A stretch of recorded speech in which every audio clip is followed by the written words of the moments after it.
Non stop గా high tension కొనసాగుతూనే ఉంది. హార్ముజ్ లో ఇప్పటికీ బ్లాకేడ్ కొనసాగుతూనే ఉంది. దీనిపైన తీవ్ర ఉద్రిక్తతలు నెలకొంటూనే ఉన్నాయి. ట్రంప్ ని నౌకల్ని సముద్రంలో ముంచేస్తామని చెప్తున్నారు ముస్తఫా ఖమేనీ. ట్రంప్ నీ నౌకలను సముద్రంలో ముంచేస్తామంటున్నారు. పర్షియన్ గల్ఫ్ లో అమెరికన్లకు పనేంటి అని క్వశ్చన్ చేస్తున్నారు ముస్తఫా ఖమేనీ.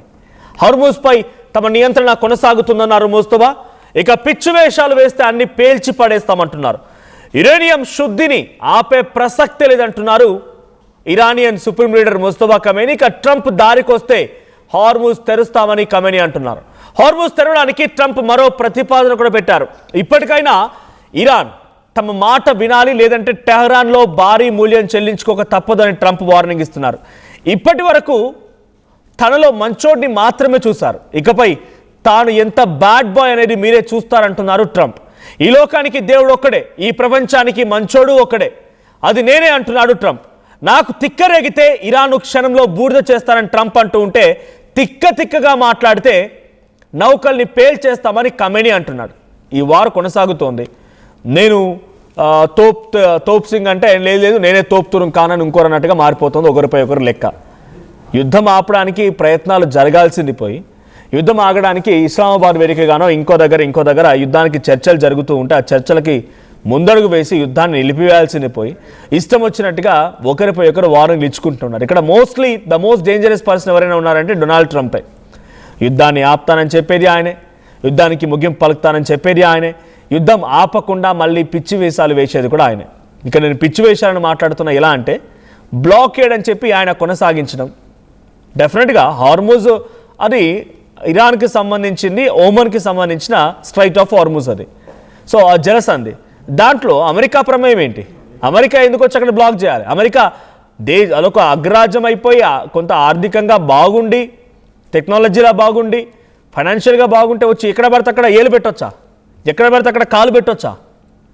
డొనాల్డ్ ట్రంప్ చేస్తుందంటే బ్లాకేడ్ అని అంటున్నాడు. ఈ బ్లాకేడ్ లేకపోయి ఉంటే ఈ పాటికి ఇరాన్ టోల్ వసూలు చేసేదా, ఇంకోటి చేసేదా అంతా అనుమతించేది. కానీ బ్లాకేడ్ చేసి అనవసరంగా ఇప్పుడు స్ట్రైట్ ఆఫ్ హార్ముజ్ దగ్గర ఒక ఇష్యూ క్రియేట్ చేసి మళ్ళీ ప్రపంచ దేశాల్లో చమురుకు కొరత ఏర్పడే విధంగా డొనాల్డ్ ట్రంపే చేస్తున్నాడు. ఇరాన్ వైపు వెళ్ళేటువంటి నౌకల్ని, ఇరాన్ పోర్టుని చుట్టుముట్టానని చెప్పి డొనాల్డ్ ట్రంప్ అనుకుంటున్నాడు. కానీ వాస్తవానికి ఆయన చేస్తోంది ఏ దేశానికి చమురు రాకుండా నిలిపివేసే ప్రక్రియ. ఇరాన్ మొన్నటి వరకు ఇండియాకు వచ్చే ప్రతి నౌకను కూడా సేఫ్గా పంపించింది. కానీ మొన్న ఎపిమొందాస్ అనేటువంటి ఒక నౌక భారత్ వైపుగా వస్తోంది. లైబీరియా జెండాని ఆ నౌకపై ఉండి ఒక కంటైనర్ వెజిల్ అది, అంటే అది డీజిల్ ఆయిల్ ఏం కాదు, అది క్రూడ్ ఆయిల్ ఏం కాదు, అది వచ్చేదంతా కూడా ఆటోమేటిక్ గూడ్స్ ఉన్నాయి, స్పేర్ పార్ట్స్ ఉన్నాయి, రకరకాలుగా ఇతర కంపెనీలకు సంబంధించి టెక్నాలజీకి సంబంధించిన సర్క్యూట్స్ కూడా ఉన్నాయి, ఎలక్ట్రానిక్ గూడ్స్ ఉన్నాయి. సో వాటిని ఇరాన్ హైజాక్ చేసింది. ఆ పడవ దగ్గరికి వచ్చి, ఆ నౌక దగ్గరికి వచ్చి ఒకసారిగా స్పీడ్ బోట్లతో వచ్చి చేసి బుల్లెట్స్తో పేల్చి ఆ నౌకను చుట్టుముట్టేసి ఆ నౌకలోకి చొరబడిపోయింది. కారణం ఏంటంటే అది మా సరిహద్దు దాటి వెళ్తోంది, మా పర్మిషన్ తీసుకోలేదని చెప్పి. అంటే అమెరికాపై ఉన్న అనుమానంతో ప్రతీదీ ఇలాగే ఇరాన్ తప్పుబట్టడం, అమెరికా పైనటువంటి అనుమానంతో ప్రతి దాంట్లో ఈ రకంగా చొరబడడం, హైజాక్ చేయడం చేస్తూనే ఉంది. డొనాల్డ్ ట్రంప్ ఏమంటున్నాడు? నేను తలుచుకుంటే హార్ముజ్ని మొత్తాన్ని బ్లాక్ చేసి ఇరాన్ ఉన్నటువంటి టెహరాన్ నగరాన్ని, అంటే ఇరాన్ మొత్తాన్ని పేల్చేస్తా, బూడిద చేస్తా అంటున్నాడు. ఇరాన్ ఇజ్రాయిల్ యుద్ధం మరింతగా ఇంత దారుణంగా ముదరడానికి కారణం డొనాల్డ్ ట్రంప్. మీ అందరికీ తెలిసిందే ఎక్కడ యుద్ధం మొదలైంది అనేది. So Lebanon, Syria, Palestine వ్యతిరేకవాదం, Palestine ఏర్పాటువాదం అన్నీ జరుగుతున్న తరుణంలో అటు లెబనాన్, సిరియాకు సంబంధించిన కొంత ప్రాంతం ఇజ్రాయిల్ ఆక్యుపై చేసింది.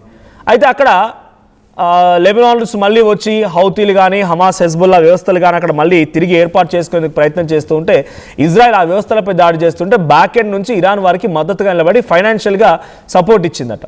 ఈ ఫైనాన్షియల్ సపోర్ట్ కాస్త ఆ యుద్ధాన్ని ఇరాన్ ఇజ్రాయెల్ యుద్ధంగా మార్చింది. డొనాల్డ్ ట్రంప్ వచ్చేసి దాన్ని కాస్త ప్రపంచ యుద్ధంగా మార్చాడు. ఈ ఇజ్రాయెల్, లెబనాన్ చిన్న దేశాలు. లెబనాన్ చాలా చిన్న దేశం ఇజ్రాయెల్తో పోలిస్తే టెక్నాలజీ పరంగా కూడా. ఆ రెండు దేశాల మా యుద్ధం కాస్త ఇరాన్ మద్దతుతోని ఇరాన్ ఇజ్రాయెల్ వార్గా మారింది. డొనాల్డ్ ట్రంప్ వచ్చి ప్రపంచ యుద్ధంగా మార్చేసి ప్రపంచం మొత్తాన్ని ఇప్పుడు ఆ యుద్ధం నేపథ్యంలో ఒక సమస్య వలయంలోకి నెట్టేశాడు. ఇప్పటికీ ఇంకేమంటున్నాడు? ఓవైపు చర్చలు జరుగుతూనే ఉన్నాయి. ఇస్లామాబాద్ వేదికగా చర్చలకి రెండు దేశాలు సిద్ధంగా ఉన్నాయన్నట్టుగా అటు ఇరాన్ కానీ అమెరికా కానీ ఎంట్రీ ఇచ్చాయి, చర్చలు జరుపుతూనే ఉన్నాయి. కానీ ఇక్కడ ఇంకొక విషయం జరుగుతుంది ఏంటంటే ఇస్లామాబాద్ వేదికగా చర్చలు జరుగుతున్నాయని చెప్తూనే ఇంకోవైపుగా దాడి, బ్లాకేడ్, నౌకల పైన సీజ్ చేయడం, ఇలా ఒకదాని తర్వాత ఒకటి పిచ్చి పిచ్చిగా అక్కడ అసలు ఏం జరుగుతుందో అర్థం కావడం లేదు. యుద్ధంలో పరిణామాల్లో ఏం జరుగుతుందో అర్థం కావడం లేదు. మొన్నటి వరకు 14 రోజుల పాటుగా సమయం అన్నారు, ఆ తర్వాత మరో 2 వారాలు పెంచేసుకున్నారు. ఆ 2 వారాల గడువు కూడా పూర్తయిపోయింది. ఇంకా ఇది కొనసాగుతుందా లేదా ఆగిపోతుందా ఎవరికి అర్థం కావడం లేదు. బికాస్ అసలు చర్చలు జరుగుతున్నాయా లేదో కూడా తెలియదు. కాబట్టి ఇస్లామాబాద్ వేదికగా చర్చలు అన్నారు, ఇస్లామాబాద్ వేదికగా చర్చలు మొదలయ్యాయి అన్నారు. జేడీ వ్యాన్స్ వస్తున్నారు, రకరకాల ఇంకా చాలామంది ప్రతినిధులు వస్తారు, వారంతా చర్చల్లో పార్టిసిపేట్ చేస్తారు, యుద్ధానికి ముగింపు పలుకుతారని చెప్పి డొనాల్డ్ ట్రంప్ చెప్పుకొచ్చారు. బట్ వాస్తవానికి అక్కడ జరుగుతుంది ఏంటి? రోజు రోజుకి యుద్ధం ఇంకా ముదురుతుంది తప్ప ఏమాత్రం కూడా ముగిసేలా కనిపించట్లేదు. ఇప్పుడు ముస్తఫా ఖమేనీ కూడా ఒక సీరియస్ వార్నింగ్ ఇచ్చారు. మీరు ఈ బ్లాకేడ్ని తీసివేయకపోతే స్ట్రైట్ ఆఫ్ హార్ముజ్ ఎట్టి పరిస్థితుల్లో కూడా మీరు ఓపెన్ చేయలేరు. స్ట్రైట్ ఆఫ్ హార్ముజ్లో కొన్ని వేల సంఖ్యలో సీ మైన్స్ ఉన్నాయి, ఎక్కడున్నాయో మాకే తెలియదు. మీరు పడవలు కనుక వస్తే, మీ నౌకలు కనుక వస్తే ఇట్టే పేల్చేస్తామని చెప్పి డొనాల్డ్ ట్రంప్కి ముస్తఫా ఖమేనీ కూడా వార్నింగ్ ఇస్తున్నారు. ఇదిలా కొనసాగుతూనే ఉంది. ఈ వార్ ఇంకా ఇప్పటితో ఆగే ప్రసక్తి కనిపించట్లేదు. ఏదేం జరుగుతున్నా ఈ యుద్ధంలో నేను చాలా మంచోడిని కాబట్టి ఇప్పటివరకు ఇలా ఆగిపోయింది, లేదంటే ఇప్పటికే టెహరాన్ నగరం బూడిదైపోయేది. మీరు కనుక ఇప్పటికైనా స్ట్రైట్ ఆఫ్ హార్ముజ్ని వదిలేయకపోతే టెహరాన్ని బూడిద చేస్తారంటే ఇరాన్ పైన అటు డొనాల్డ్ ట్రంప్ కూడా వార్నింగ్ ఇస్తున్నారు. వార్నింగ్స్ కొనసాగుతున్నాయి. మరి ఈ యుద్ధం ఎక్కడి వరకు దారితీస్తుంది, యుద్ధం ఏ రకంగా ముగుస్తుందో చూడాలి.